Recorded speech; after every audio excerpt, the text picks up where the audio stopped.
Today, we are looking directly at the business strategy of a man who literally captured the attention of millions. We're breaking down the numbers, the hustle, and the absolute mindset of Peter Gregory Obi.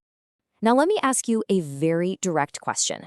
How many Nigerian billionaires do you actually know who carry their own bags at the airport and comfortably fly economy? Seriously, think about it. If you know the Niger reality, you know our big men love the convoys, the loud sirens, and over-the-top luxury. But Peter Obi built a massive brand on the exact opposite. His famous no shishi philosophy isn't just some political slogan. It is the exact financial discipline he used to build an empire long before he ever stepped into a government house. Section 1. The Hustle and the Man. Before the massive wealth and the millions of supporters, there was the pure grind. Every big business owner following this explainer knows that you don't just wake up at the very top. You literally have to face the market.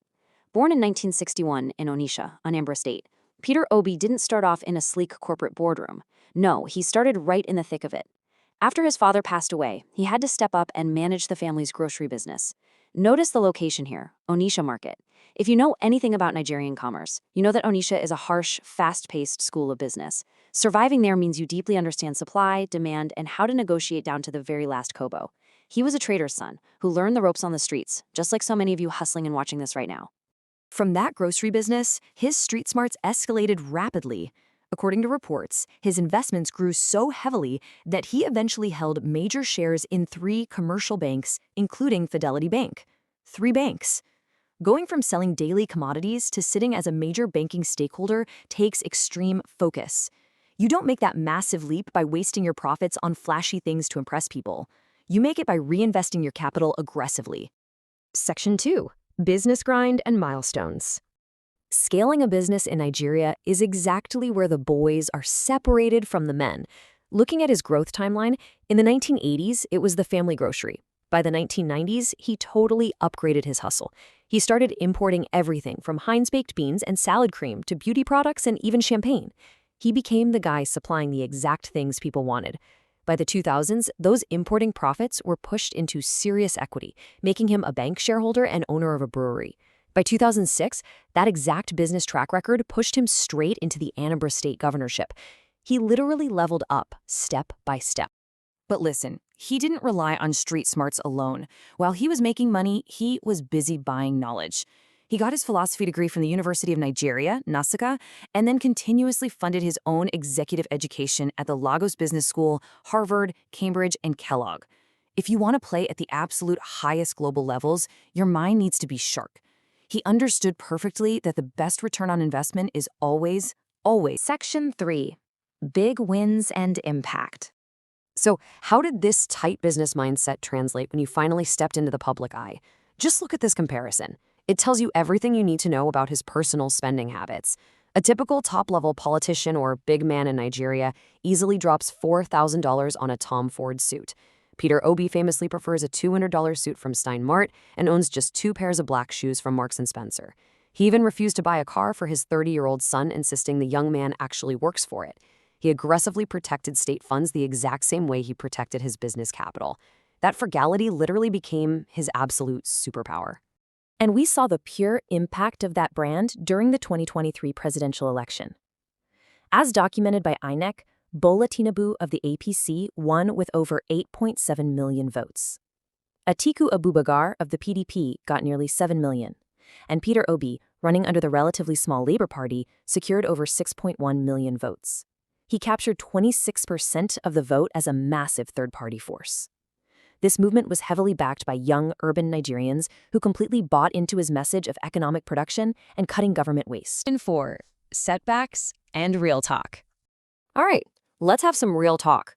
No major hustler, entrepreneur, or leader gets to the top without taking serious hits. It is practically impossible in the Nigerian market. In November 2006, just months after taking office as governor, he was impeached by the state legislature. Now, a whole lot of people would just pack up and go back to their private businesses. But he didn't.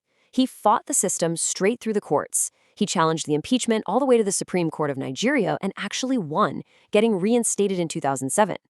The man knows exactly how to fight for his mandate legally, and that's a skill every single business owner needs when dealing with tough regulators or bad contracts. He also faced heavy scrutiny. His name appeared in the leaked Pandora Papers, which exposed offshore shell companies held by wealthy individuals globally.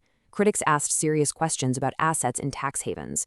He addressed it directly, stating he resigned from 11 companies when he became governor, that the funds were purely from his legitimate business years, and he cited ignorance regarding specific declaration laws for family trust assets. Whether in business or public life, your past moves will always be audited, so how you stand and answer for them really matters.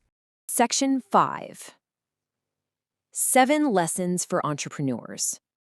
So, what can the everyday Naija trader, tech founder, or small business owner actually learn from this massive journey? Let's break down exactly 7 practical lessons you can apply to your hustle today. Lesson 1. Master the market hustle first. Whether it's Onitsha market or selling stuff on Instagram, you have to learn how to trade and negotiate before you try to build a massive corporation. Lesson 2. Frugality builds empires. Stop chopping your capital just to look rich. No shishi means you track your money and only spend on what actually brings returns. Lesson 3. Invest in continuous education. If a billionaire is still going to Harvard to learn, why are you not upgrading your own skills? Lesson 4. Diversify your income. He didn't stay only in groceries, he moved to imports, then straight into banking. Move your profits into new, stronger vehicles. Moving on to the final 3, Lesson 5, fight for your business legally. When people try to cheat you, use the law. Don't just fold and walk away. Lesson 6, leave the company coffers full. When he left office in Anamar, he famously left heavy savings in the state accounts. Build a solid cash reserve for your business so it survives the tough times. And Lesson 7, the absolute most critical one for you today.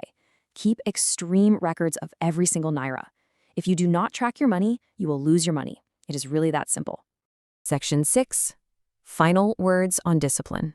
Look, you cannot be a successful entrepreneur in Nigeria if your finances are scattered all over the place. You can't claim you want to build an empire when you don't even know who owes you money right now. If you're still using messy, torn paper notebooks to write down customer debts, your money is at massive risk.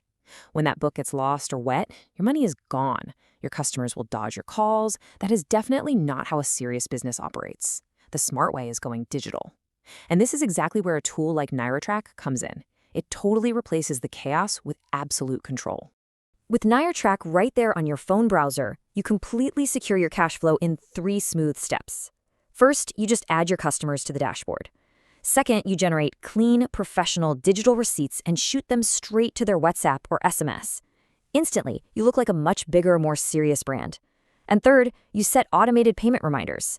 So instead of you fighting and begging for your money, the system politely reminds them to pay up. You track the money, you remind them, and you get paid way faster.